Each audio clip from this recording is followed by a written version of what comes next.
جو اپنے باطن کو درست کرتا ہے اللہ اس کے ظاہر کو بھی درست کر دیتا ہے۔ عقل نجات دینے والی دوست ہے اور جہالت غرق کرنے والا دشمن۔ حالات کے بدلنے سے ہی سچے بھائی پہچانے جاتے ہیں۔ سب سے عاجز وہ ہے جو دوست بنانے سے عاجز ہو، اور اس سے بھی زیادہ عاجز وہ ہے جو دوست پا کر انہیں کھو دے۔ صبر ایمان کے لیے ایسی حیثیت رکھتا ہے جیسے جسم کے لیے سر۔ لوگ جس چیز کو نہیں جانتے اس کے دشمن بن جاتے ہیں۔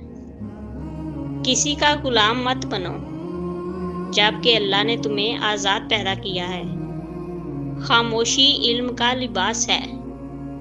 علم دولت سے بہتر ہے کیونکہ علم تمہاری حفاظت کرتا ہے اور دولت کی تمہیں حفاظت کرنی ہوتی ہے۔ غصہ عقل کو تباہ کر دیتا ہے۔ دوسروں کے عیب تلاش کرنے والا کبھی اپنے عیب نہیں دیکھتا۔ نیکی کا موقع ضائع نہ کرو کیونکہ وہ بار بار نہیں آتا۔ حسد انسان کو ایسے کھا جاتا ہے جیسے آگ لکڑی کو۔ اچھی بات بھی بے وقت کہی جائے تو برا اثر دیتی ہے۔ اچھا دوست نعمت اور برا دوست لعنت ہوتا ہے۔ عقل مند وہ ہے جو ہر حال میں اللہ کو یاد رکھے۔ جاہل کی خاموشی اس کی عقل کی علامت ہے۔ علم حاصل کرو چاہے تمہیں چین جانا پڑے۔ سب سے قیمتی چیز وقت ہے، جو گزر جائے تو واپس نہیں آتا۔ منافق کی پہچان جھوٹ ہے۔ ہر چیز کا جواب دینا سیکھو لیکن خاموشی سے۔ جو اپنی اصلاح کرتا ہے وہ دوسروں کی اصلاح بھی کر سکتا ہے۔ خاموشی بہت سی لڑائیوں کو ختم کر دیتی ہے۔ جھکنے والا انسان اللہ کے سامنے اونچا ہوتا ہے۔ جو اپنی باطنی حالت درست کرے اللہ اس کی ظاہری حالت درست فرما دیتا ہے۔ سب سے بڑا گناہ وہ ہے جسے انسان معمولی سمجھے۔ منافق کا علم اس کی زبان پر ہوتا ہے اور مومن کا علم اس کے عمل میں۔ دنیا گزرگاہ ہے، ٹھہرنے کی جگہ نہیں۔ جس کی بات نہ مانی جائے اس کی رائے کی کوئی حیثیت نہیں۔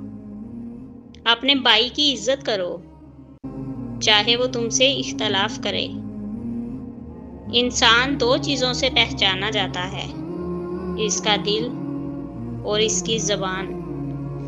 جب عقل کامل ہو جائے تو باتیں کم ہو جاتی ہیں۔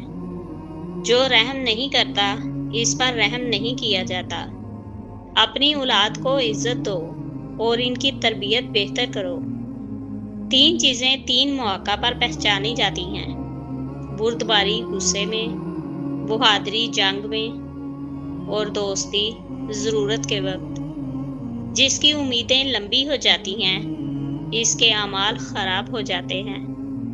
عقل مند کی زبان اس کے دل کے پیچھے ہوتی ہے اور بے وقوف کا دل اس کی زبان کے پیچھے۔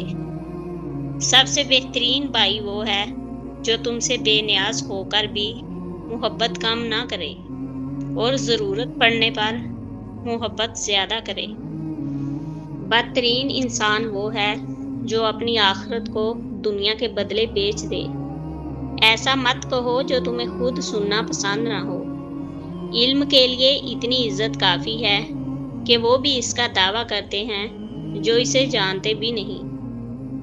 خوش نصیب وہ ہے جو دوسروں سے نصیحت حاصل کرے۔ جو دوسروں کی برائیوں کو دیکھے اور انہیں برا جانے پھر خود وہی کرے وہی اصل میں احمق ہے۔ بخیل سے مشورہ نہ لو، وہ تمہیں بلائی سے روک دے گا۔ واصف علی واصف بیان کرتے ہیں، اللہ کی تلاش سب سے بڑی عبادت ہے اور اللہ کا مل جانا سب سے بڑی نعمت۔ اللہ کو وہی پکار سکتا ہے جو دنیا سے بیزار ہو چکا ہو۔ عبادت وہ ہے جو دل سے کی جائے، صرف الفاظ دہرانے سے دل نہیں جڑتے۔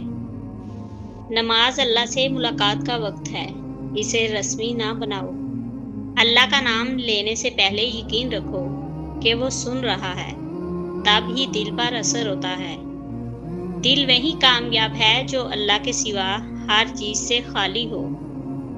ایمان وہ ہے جو عمل بن جائے، اور عمل وہ ہے جو خالص ہو۔ جو صبر کرنا سیکھ گیا، اس نے اللہ کی رضا پا لی۔ بری نیتیں دعا کی قبولیت کو متاثر کرتی ہیں، تو پہلے دل صاف کرو، پھر مانگو۔ وہ شخص خدا کے قریب ہوتا ہے جس کے دل میں اللہ کا خوف اور امید دونوں ہوں۔